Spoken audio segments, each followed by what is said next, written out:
Hey everyone, welcome to this week's edition of For the Record. This is a conversation series where we speak with all manner of music heads. Sometimes that's DJs, sometimes it's music journalists, indie label captains, everything in between, sometimes even record shop owners or the odd listening bar kingpin. And we just talk to those music heads about their stories and really more than anything, the music that makes them them.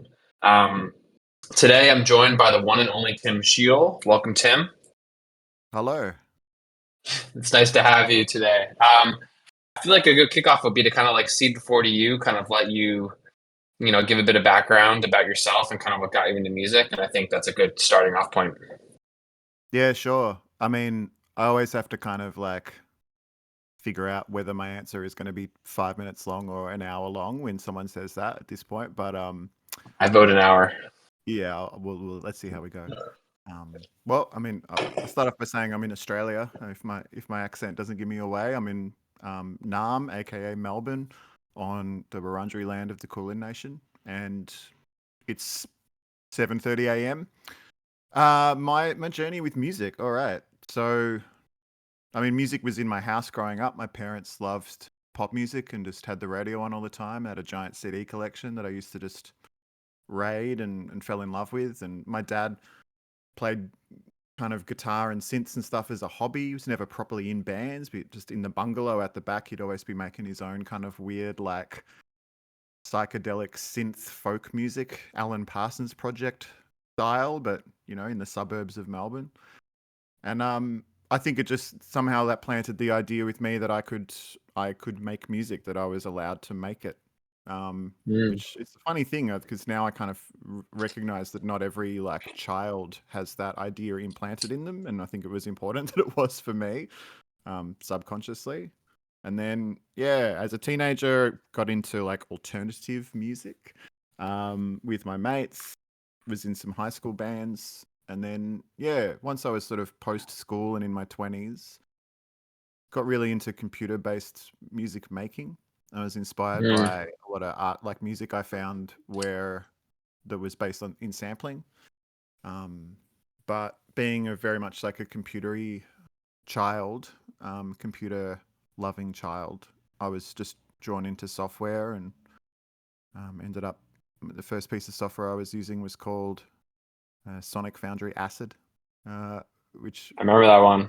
cool. That and SoundForge, kicking it around, Yeah. kicking samples around, and downloading just like tons and tons of stuff from different Sharity blogs and Exotica MP3 blogs, and chopping stuff up to make these kind of collages. Eventually, Mm. that led to Ableton and everything else, and um, so that's like one side of my journey has been making music, electronic music, ambient music, dance music. Ended up working on some video games in the last 10 years or so. Ended up touring the world with a friend of mine who was also making sample based music, who ended up quite absurdly having a global #1 smash hit called Somebody That I Used to Know. It's a guy called Gotye, real name Yeah. Wally. Just a friend of mine. We were friends since we were To 17, this and day, to kind to of, this yeah, day, it's one of my favorite artist names of the last like 15 years. good It one. just it just rings through, Yeah, that's awesome. But that was just a bizarre circumstance where I kind of just jumped on board with his project just as it was going around the world. So I got to travel a lot, got to play a lot of amazing shows as part of that band. Um, and then yeah, I mean the main other thing that I've done in the last like 9 years has been radio broadcasting. So I started before the last 9 years. I was working or volunteering at a radio station in Melbourne called Triple R, which is one of the world's largest and most kind of beloved public radio institutions. Really quite a sizable radio station in Melbourne. It's one of Australia and yeah, one of the world's biggest independent music stations. That was really fun, really cool. Got me sort of integrated into Melbourne's legit sort of grassroots music community. And then when I came back from doing the Gotye touring, I was approached by the ABC, which is like the Australian version of the BBC, and I started working at the Triple J network, which is Triple J, but also Triple J's sister station Double J. So I've been bouncing between those two stations as a presenter for a while, and at the moment my day job is I am the afternoon host for Double J, which is basically like grown up Triple J. I imagine you guys know what Triple J is. For years, I was like the electronic music uh, guy at Triple J, and now I'm kind of the drive time guy at Double J. Yeah, thank you so much for that whole rundown, Tim. There's so much we can get into. I'm like trying to figure out where to start. I think I'll just start right at the top of that with Triple J. Just on a personal note, like Triple J has been a part of my life since I was 12 years old.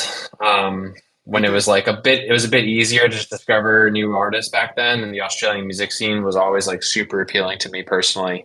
So just really cool to know that you're a part of that ecosystem that's constantly there. You know, I've had some really great memories, just like finding awesome stuff on AAA and Triple J. I mean, Triple J on Earth in the past too.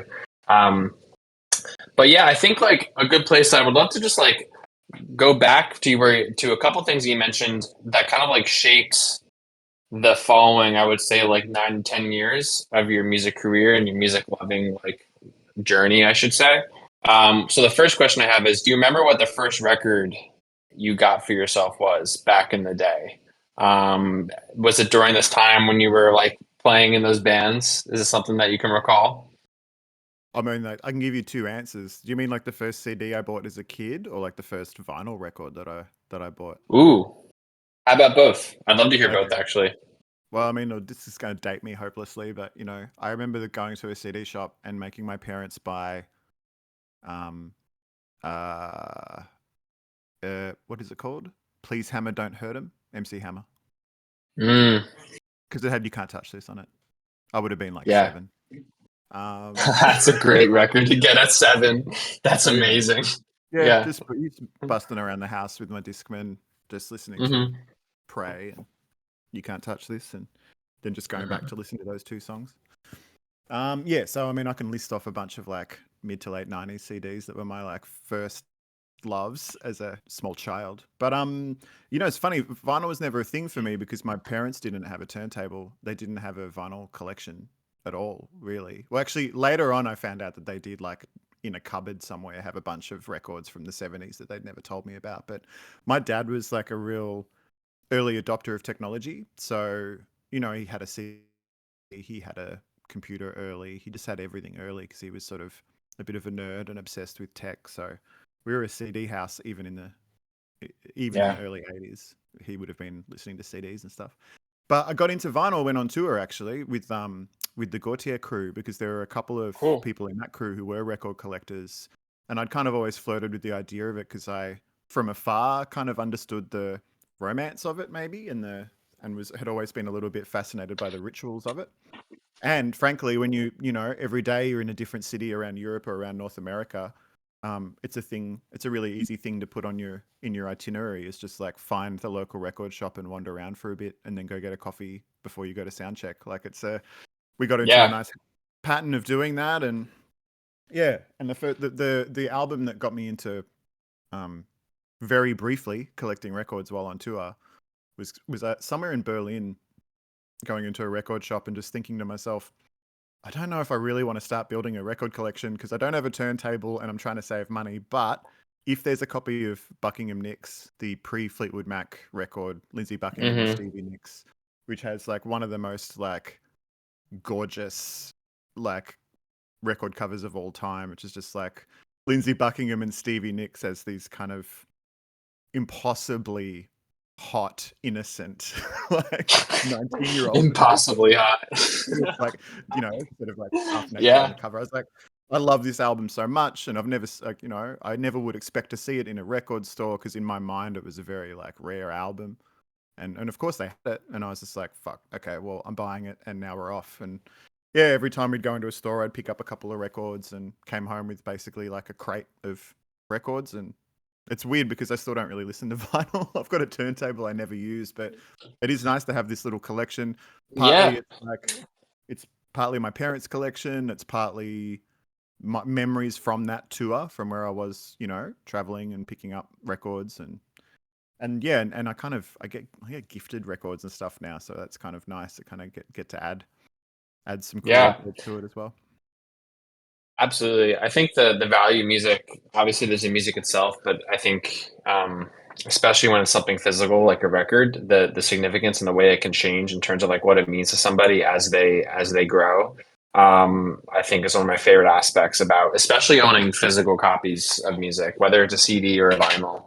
Songs themselves can still do it too. Like, don't get me wrong, but there's a difference between listening to a song I loved in high school, as opposed to like finding the CD I made in high school. Yeah. It was just church, stuff like that. So I totally identify with that sentiment.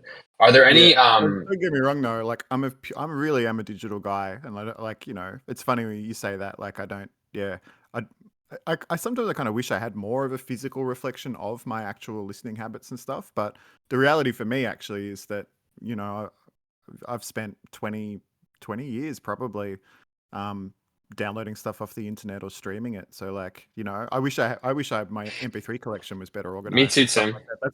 That's where my head is at. And Yeah. I get more nostalgic about a few months ago. I can't remember why, but I ended up scurrying around the internet trying to find these old mixtapes that I used to make for a website called artofthemix.org. I think it was the URL for it. I think it's still there actually. And it was basically a place where you'd sort of partner up. I don't know when, this must have been early 2000s maybe. And you would Hmm. partner up with someone else from around the world, like some music fan from around the world, and just like you'd send each other in the mail these physical mix CDs, like burnt CDs of tracks, like on a theme or whatever. And I found some of my own kind of mixes that I put together from I think like 2003, and Oh like I wow. got more nostalgic looking at those track lists on the little bulletin board discussion board of artofthemix.com. I got a bit more nostalgic about that than I would have about like a CD collection or something. So yeah. Yeah, I agree too. I think value can transcend even if it's not only physical too. I myself am a very digital person, maybe like too much, but that's a conversation for another day. I do think it's a cool like segue though, because you mentioned, I guess I have a couple more questions for you. I guess the first one I wanted to ask you was during those Gotye days, especially when you're making your own music, as you were kind of like moving more and more into the digital sphere, I think, especially with your taste in music, it sounds like. Who were some artists at the time that you were drawing like really strong influence from? From when was this? From like 10 years ago. Yeah, around 10 years ago, I think around that point in your life when you're beginning to make your own music, and then I guess um as you begin to experiment and like collaborating with other artists at the same time. Yeah. Well, I mean, yeah, I mean, I've been doing it for a minute now, so it's yeah, trying to figure out. Well, when I very much first started making music, which was a bit before I was doing the stuff, the touring with Gotye. I guess actually, like that was back around about the time where we met, actually, when we were both just out of high school and trying to figure out what kind of music to make, and well, we had some similar tastes actually. So it was artists like DJ Shadow, Avalanches, Fortet. Like those three artists were pretty strong for me in the early noughties. Um, it was, yeah, it was that sense of building a collage out of chunks of other sounds, and that kind of Mm. gave that. For some reason, that was something I was really interested in, but it also like it was a type of music making that I felt like I had access to, and that um, I just naturally sort of became obsessed by. Um, and in high school, like I did play a bit of guitar, and I learned a little bit of music theory in high school, and I did some singing, like I did some like musical theater and stuff when I was in high school. Cool. Um, but I think because my my love of sitting in front of a computer, I think transcended some of that stuff, which meant that once I figured out that you could sit in front of a computer and do it, I kind of got into that. And it's funny because I really was obsessed with, um, yeah, Since I Left You by the Avalanches, which is kind of like a landmark record in Australia, if not outside Australia. Like it's definitely like one of the most important albums for many, many, many Australian musicians, I think, particularly like electronic and hip hop musicians. But that record and like DJ Shadow introducing, and the Private Press, actually, the second DJ Shadow record I remember being really, really into. It's funny, I was deeply into those records, and then it wasn't until years later that I understood really that like Shadow was doing it with turntables and records, and his whole thing is that he's a crate digger. and that the Avalanches were using mostly hardware to kind of like hardware samplers and records and turntables. Because I was always just using computers, just chopping up and looping waveforms on my screen. And I actually, and Hmm. again, it was probably years later once I started to actually see videos and understand some of Kieran Hebden's like workflow as Fortet, and as similarly a pretty purely digital seemingly workflow, that I kind of felt better about the fact that that was what I was doing. Because I know that for the first few years of releasing music and putting out music, people would just assume that I was some sort of like dusty record turntable hound, turntablist or something, and I'd always feel like I was disappointing them, and I was like, when I'd have to break it to them, like, oh, I don't hang out at record stores. I don't, I don't, I can't name the assistant engineer off that very obscure soul record from 1974. Like, that's not what I can do, but I can give you this USB stick full of like VSTs. Like there's a really interesting disconnect. And it's funny, even like probably 4 or 5 years into making music, I got more into like playing some of my own sounds in, and I know things got a bit richer and a bit more diverse musically with just my own workflow. And then I had this thing where people would assume that I was this kind of like synth lord in a dungeon surrounded by keyboards and 70s and 80s synths, and that I knew every drum machine and the history of every electronic instrument. And I'm not that person either. So it's funny, like always having to break it to people that I'm just a guy with a sample library, and a mouse. But in the same Equally time, I'm powerful though. kind of own that. Like it's kind of cool, like, kind of fun to break some of those ideas, or at least it used to be. Because now everybody's that. Now it's very much like that's not unusual now to kind of be like, I've just got a pair of headphones and my laptop. I'm Fred again. Like it's not unusual. It's just like, oh yeah, cool. Like sure, of course, that's how you make music, right? You don't actually need studios and synths and record collections and stuff. You're like, yeah, no, you didn't 20 years ago either, but yeah. Yeah, That's kind of funny. your whole well, no, I totally agree. I think obviously it's more accessible than ever, but at the same time, I think there's something to be said for doing that when it wasn't the popular way, like the most popular medium with which to create. I think it might be a longer convo for what's next or how this is shaping or how it's going to change, I guess, in the future, because I do think, we're ripe for change, not only just like in the way music is released and kind of like, I guess, like disseminated, but also in the creative process in terms of like what that looks like, in between creatives and stuff like that. So I guess we'll see. So thanks. I do know that Avalanche's record, by the way, and it's awesome. Also a big Fortet Mm. fan myself. My origins also like stem from electronic music back in the day, and just like toying around on Ableton and watching YouTube videos for hours. So I just wanted to chime in with that real quick. I Awesome. have a couple more quick fire questions for you. One is, I guess, who are three important artists that you've either like come to love or just feel have been very significant in terms of like your direct music culture or music as a whole that you've come across in the last year or so, more or less? Oh, in the last year. Shit. So, I should have done some prep for this because, and this is That's such a cop okay. out answer. I will think of three, but I'll probably need to look up a list or something. Because of my radio job, Hmm. I'm just overwhelmed with music constantly. So I definitely sometimes feel like I struggle to have that kind of deep relationship with just artists these days. Like I Mm. tend to just have these sprawling playlists full of songs that I'm completely into. But why don't I just tell you like a few songs that I'm obsessed with right now? That's great. I think that's awesome. Yeah. Yeah. Um, I have been going deep into Avalon Emerson DJ sets. Scouring every like mix track list I can find.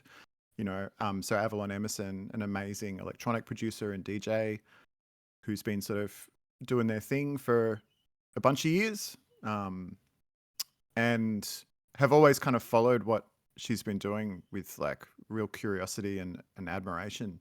And then she's put out this record recently, which is kind of like I hesitate to use the word quirky. It's not quite the right word, but it's this kind of really charming sort of pop record that's got these elements of like um, sort of shoegazy 80s sound, like almost like a Cocteau Twins atmosphericness to it, and these wonderful Nice. this wonderful lightness of touch. She's working with a guy called Bullion, who's been kind of a hero of mine also for many years, and a producer who I really admire. And the two of them just cooked up this record that I just couldn't have seen coming, because I think of Avalon Emerson's music as this kind of precise um, precise electronic music, and that's what I've always admired about her. And then to have this record come out that's like her kind of sharing another side of herself, and she sings on it. She's written songs. The songs are really beautiful, and I really admired that record. But then going like catching some of her recent DJ sets just on YouTube or the internet or whatever, she's got just the best taste in dance music, just one of the best. So been scouring her mixes trying to find new songs, and have found a whole bunch of new stuff. It's kind of reignited my love of dance music recently, which has been really cool. So it's just like, that's a pretty powerful artist who can throw out like this year's best 80s pop record and have the best taste in dance music at the same time. This is just wild to me. It's really cool. Um, an album I did get obsessed with a couple of months ago, from a UK guy called Baxter Dury, who I'm probably as interested in his story as I am in his music, because he's just a fascinating character. Intensely charismatic. He's got this kind of like sort of part posh, part street punk energy. And he's basically the son of an icon, like a British punk icon, a guy called Ian Dury, who It's had a powerful incredible. combination. Yeah, like he's got a really strange backstory. He's written his own. He's written a book about his childhood and about his life, which I haven't had the chance to read yet. Which is basically like growing up kind of in the shadow of this towering figure of punk music in the UK.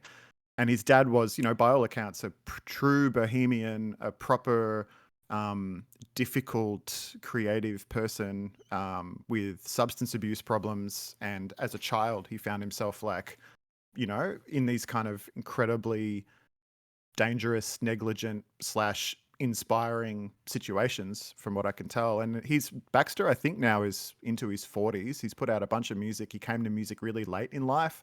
Um, and yeah, his style is amazing. It's kind of this like laconic, hilarious spoken word, over the top of, on this new record, like beats from a guy called Paul White, who's this amazing like hip hop producer. So yeah, that Baxter Jury record I loved. And then let me pick one more. I don't know.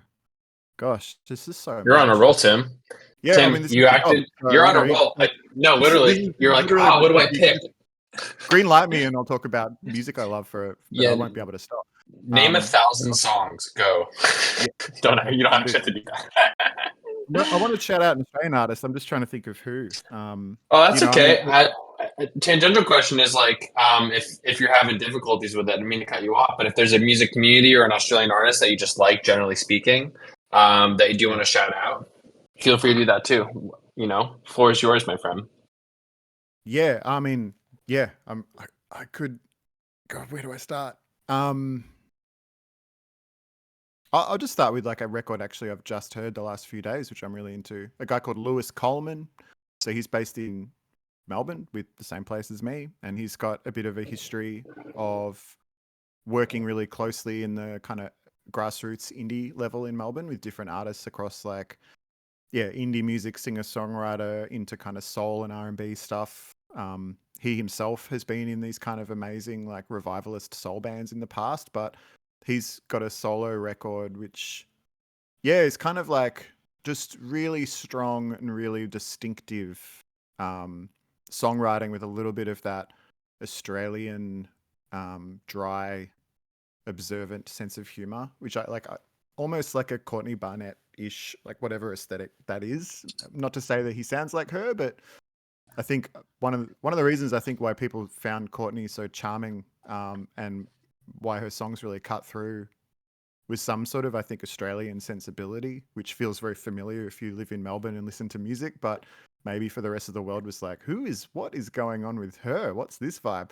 Um, he's got a little bit of that, but yeah, just like really smart, really tight arrangements, and really kind of confident but sly songwriting. And his album is kind of like like a lot of records that have come out the last couple of years, the songs were kind of born out of the pandemic.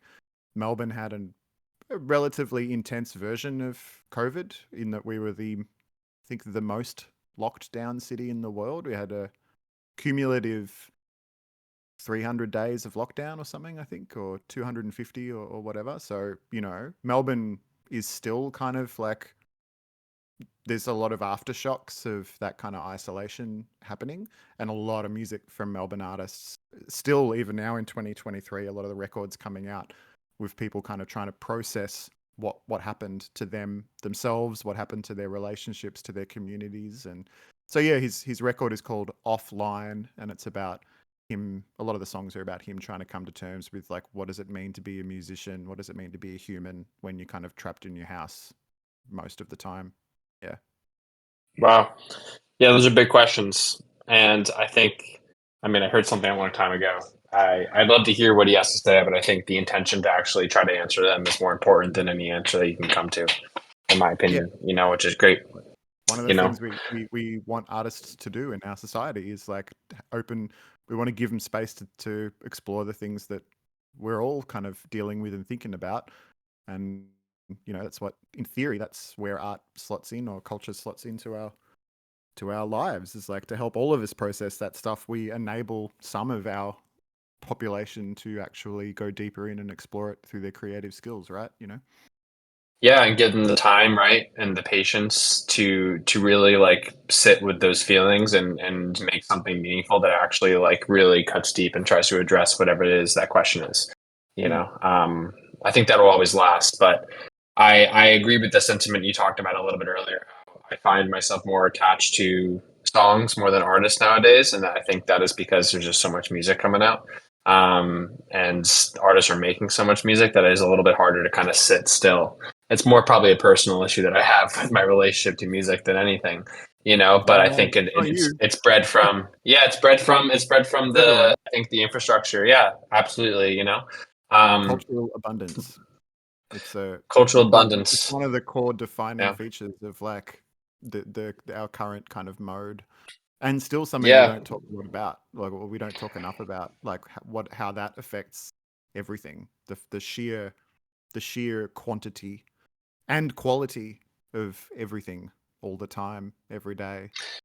Yep. Yeah, it's whether we want to talk about it or not. But I guess because I tend to kind of often hover or work in spaces which are a little bit in denial of that abundance.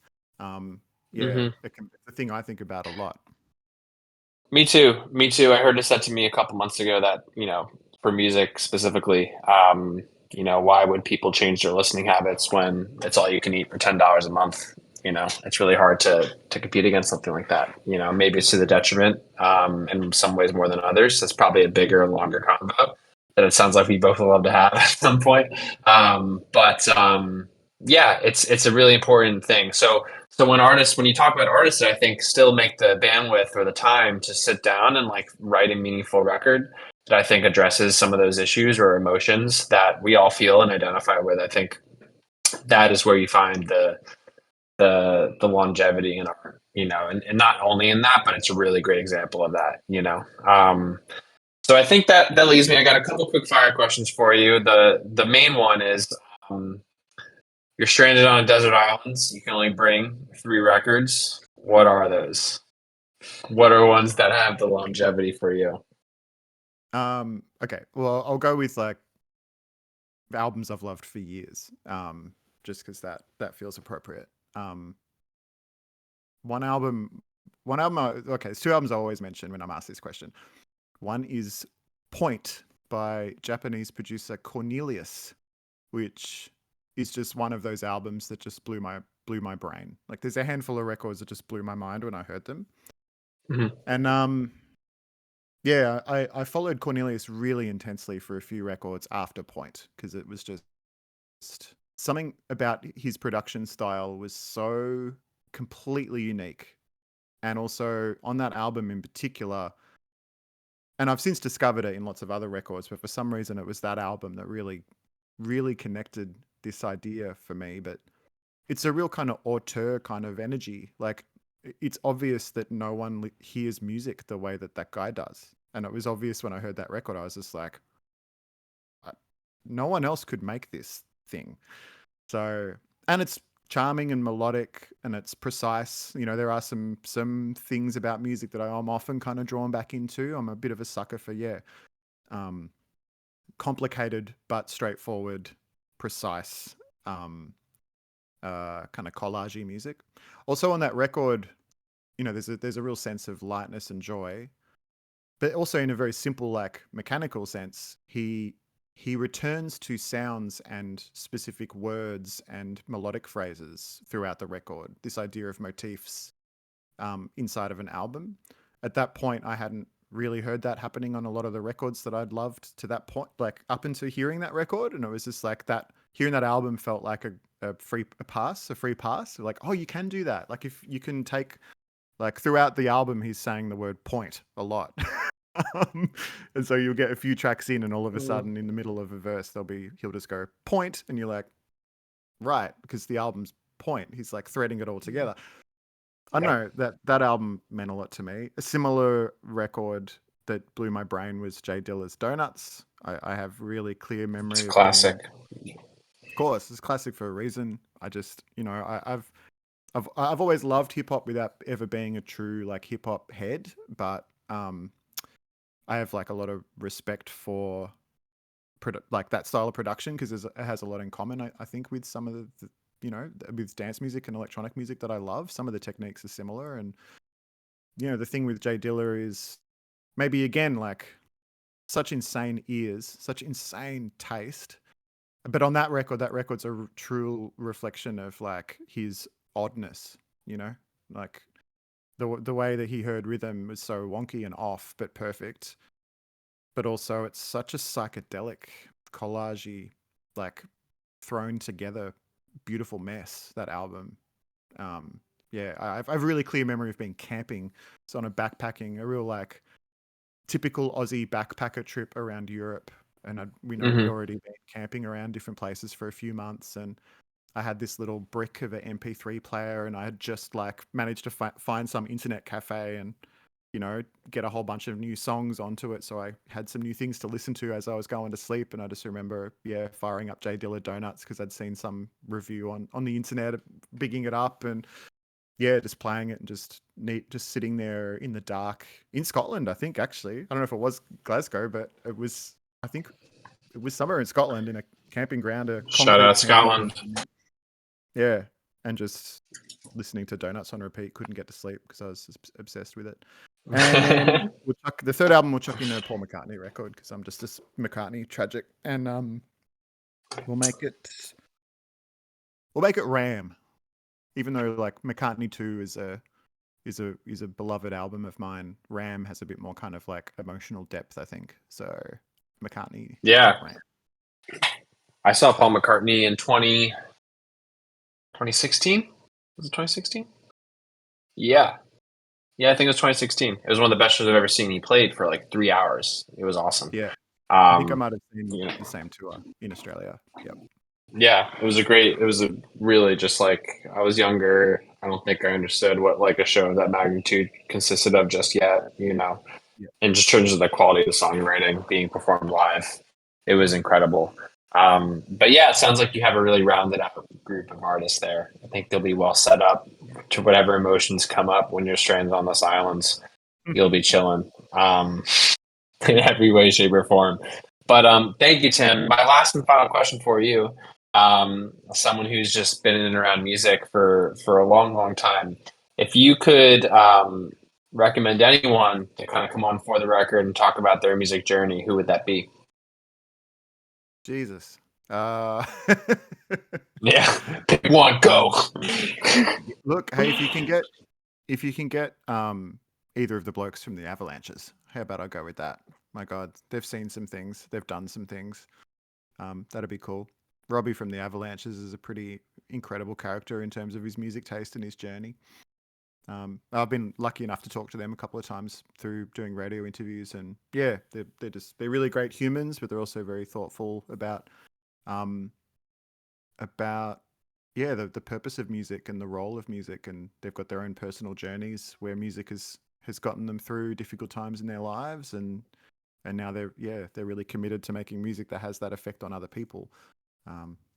So there you go. I'll go with that just to sneak another Avalanches shout out in, because I'm a Avalanches tragic. Avalanches tragic. I'm also gonna thank you for that answer. I think that's a great recommendation. And then lastly, like the concept of a sonic collage is something that I haven't heard before, and maybe not enough for it to stay with me. So I'm going to take that with me from our conversation. Amongst like the need for me to turn on the Avalanches in like 15 minutes. So, but yes, thank you so much. Yeah, absolutely, man, absolutely. So, Tim, thank you very much for taking some time to hop on board. It's always great to kind of hear more about people who love music and just want to be a part of it and in and around it, and mostly care about the art of it more than anything else. So thank you so much for coming on. It's been great to learn more about you. All right. Nice to meet you. Yeah, likewise. Thank you, everybody. We'll talk to you soon.